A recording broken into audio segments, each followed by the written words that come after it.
اس لیے Peoples party کے ساتھ اگر حکومت میں نہیں بھی ہوں تو بھی ایک ورکنگ ریلیشن شپ اس لیے ضروری ہے کہ بدقسمتی کے ساتھ پاکستان پیپلز پارٹی کے رہنما بہت سارے صوبہ سندھ میں آ کر وہ سندھ پیپلز پارٹی کے طور کے اوپر بہیو کرنے لگتے ہیں، اور وہاں ایشو یہ ہو جاتا ہے کہ اگر آپ لوکل گورنمنٹس کا مسئلہ لے لیں، بلدیاتی حکومتوں کا یا کمشنریٹ کا، اس کو اس طرح بلو اپ کر دیا جاتا ہے کہ جناب یہ تو سندھ کے مستقبل کا سودا ہو جائے گا، اور یہ تو سندھی بولنے والے سندھیوں کے ساتھ زیادتی ہو جائے گی اور دھرتی ماں کے ساتھ ہو جائے گا۔ پچھلے 1 برس سے کمشنریٹ نافذ، 2-2.5 سال سے لوکل گورنمنٹ نہیں ہے، کوئی دودھ اور شہد کی نہریں نہیں بھائی۔ یہ میری ڈیلیکیٹ پرابلم، میرے ساتھ جو سب سے بڑی پرابلم ہے کہ یہاں سیاسی مسئلہ، انتظامی مسئلہ یکسر لسانی اور امن عامہ کا مسئلہ بن جاتا ہے۔ تو اس لیے اب مجھے پھونک پھونک کے قدم رکھنا ہے۔ اب کی جو بات تھی کہ جناب آپ مجھے یہ کہیں گے کہ جناب یہ سارا کا سارا وقت گزر گیا، یہ آپ جس طرح ایک بالکل منطقی بات کر رہے ہیں، بہت سارے ہمارے خیرخواہ یہ بات کرتے ہیں، ہمارے لاکھوں ووٹرز یہ سال اٹھاتے ہیں، لاکھوں ہمارے کارکنان کرتے ہیں، تھوڑی بہت سمجھداری یقیناً ہم سب میں بھی ہوگی، ایک کلیکٹو وزڈم ہوگا، اور ہم سوچتے ہوں گے کہ بھائی یہ سوال اٹھ رہا ہے اور یہ سوالات اٹھیں گے الیکشنز میں۔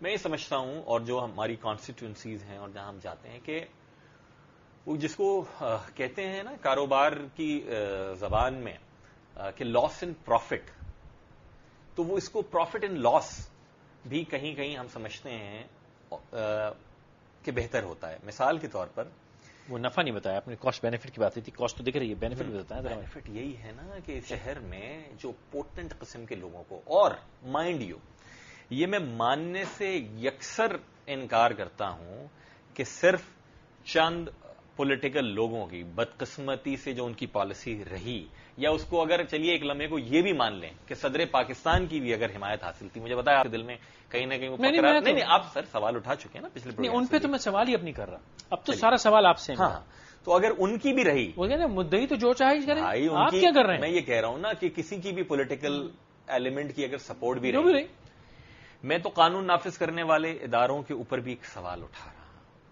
کیونکہ رحمان ملک صاحب کہیں یا کوئی بھی کہے جی بیرونی ہاتھ بھی ہے، وہ بھائی بیرونی ہو کہ مریخ کا ہو، روک چکو، جرم تو ہو رہا ہے نا، اس کو روک لو، تو پولیس روک لے، رینجرز کے پاس اختیار ہیں، رینجرز روک لیں، انٹیلیجنس ادارے روک لیں، کچھ تو کیا سب کراچی کے دشمن ہو گئے؟ نہیں، ایسا نہیں، کچھ ہل جل ہمیں نظر آتی ہے، لیکن وہ سنجیدگی کہ جس سنجیدگی کے ساتھ پاکستان کے کسی دیگر خطے میں ہمارے قانون نافذ کرنے والے ادارے یہ کہتے ہیں کہ آپریشن ہوگا یا نہیں ہوگا، بھائی ایک اگر آدمی مجرم شمالی وزیرستان میں ہے تو وہ کراچی میں بھی مجرم ہے، جو کراچی میں مجرم ہے وہ سوات میں بھی مجرم ہے۔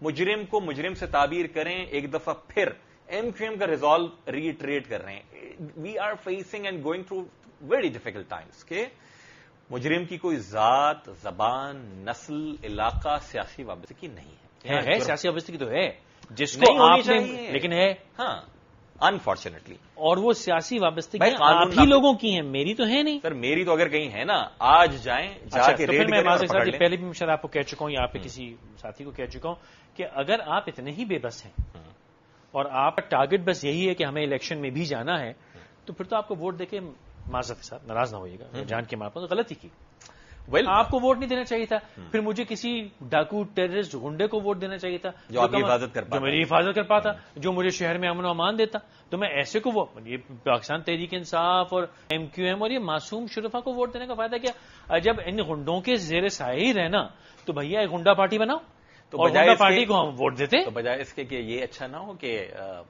صرف کراچی سے ہی نہیں بلکہ باقی جگہوں سے بھی آپ مزید معصوم اور شرفا کو لے کر آئیں؟ نہیں، وہ اللہ بھلا کرے، ہم جن معصوم شرفا کو لاتے ہیں وہ ان کو تقویت دیتے ہیں۔ اب آپ مجھے وہاں لے جا رہے ہیں جہاں میں آج کا موضوع میں نہیں تھا، آپ نے تو تقویت دی، کیسے دی؟ یہ رینجرز آپ کے تابع، یہ پولیس آپ کی تابع، do you think? Of course نہیں رینجر، ہاں آپ کے تابع ہیں۔ کیسے؟ انٹیریئر منسٹری کے تابع ہیں نا، وہ انٹیریئر منسٹر کے تابع ہیں، وہ آپ کے تابع ہیں، وہ آپ کے تابع ہیں۔ اس کے معنی یہ ہے کہ ذرا آپ ڈانٹی مارتے ہیں وہ لندن بھاگے جاتے ہیں، ذرا آپ ڈانٹی مارتے ہیں تو وہ ٹوپی شوپی پہن کے 90 پہنچ جاتے ہیں. ابھی نئے وزیر اعظم بھی حاضری دے کے گئے. دیکھیں فیض حاصل کر کے گئے. ایکٹیو ہونا اور افیکٹو ہونا دو چیزوں میں فرق ہے. سر فیض حاصل کر کے گئے ہیں وہ آپ کے پاس. تو ہماری اور جس طرح فیض حاصل کرتے ہیں. اچھا you are trying to make, میں آپ سے یہ سوال کروں, اٹ مینس کہ آپ کو ایسا لگتا ہے کہ ایک وزیر داخلہ جو آپ کی نظر میں ایکٹیو ہیں, افیکٹو ہیں یا نہیں ہیں, یہ ایک سوال ہے, اور ایک وزیر اعظم جو نئے آئے ہیں وہ آئے ہمارے پاس چل کے, اس کے معنی یہ ہے کہ جیسا ہم کہہ رہے ہیں ویسا وہ کریں گے. آپ کی عزت ہے, آپ کی وزن ہے, ویلیو ہے. عزت تو چھوڑیے, لوگوں کی جان اور مال کا تحفظ زیادہ اہم ہے. عزت تو چھوڑیے, عزت تو اس وقت نہیں, لوگوں کی جان اور مال کا تحفظ ہے. عزت تو اس وقت نہیں سوچی نا جب حکومت میں واپس آئے. ان کا تحفظ ہی ہے, لیکن عزت ہوگی تو تحفظ کرائیں گے نا. تو آپ سمجھ رہتے ہیں کہ یہ سب کچھ ہونے کے باوجود ہم نہیں چاہتے کہ یہاں جان و مال کا تحفظ. میں نے فتن نہیں کہا, تو اب آپ کہہ رہے ہیں. نہیں میں نے نہیں کہا, میں تو آپ کو یہ بتانا چاہ رہا ہوں کہ وزیر اعظم صاحب نوے والے جو ہیں وہ آپ کے پاس آئے. دن کتنے ہو گئے ویسے؟ جب ہی ہے نوے والے جو آپ کے پاس آئے, ANP کے دفتر نہیں گئے. گئے بعد میں گئے نا, جب ناراضگی ہوئی. انہوں نے خیر یہ بالکل ویسا ہی تھا, یہ بالکل ویسا ہی تھا کہ وہ پشاور جائیں اور MKM پشاور زون والے احتجاج کرتے رہے کہ یار ہمارے دفتر کی. تو میں آپ سے تو عرض کر رہا ہوں کہ ان کا وہ وزن, وہ اہمیت نہیں تھی.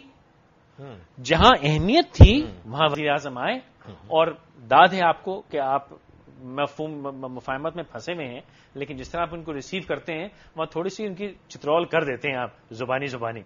تو ان کی بھی زبانی چترول آپ نے کی.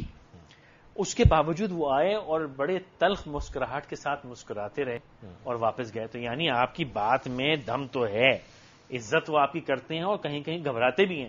تو وہ جو گھبراہٹ ہے اس کا استعمال آپ کیوں نہیں کر رہے؟ ایک چھوٹے سے وقفے کے بعد ایک وقفہ لیں.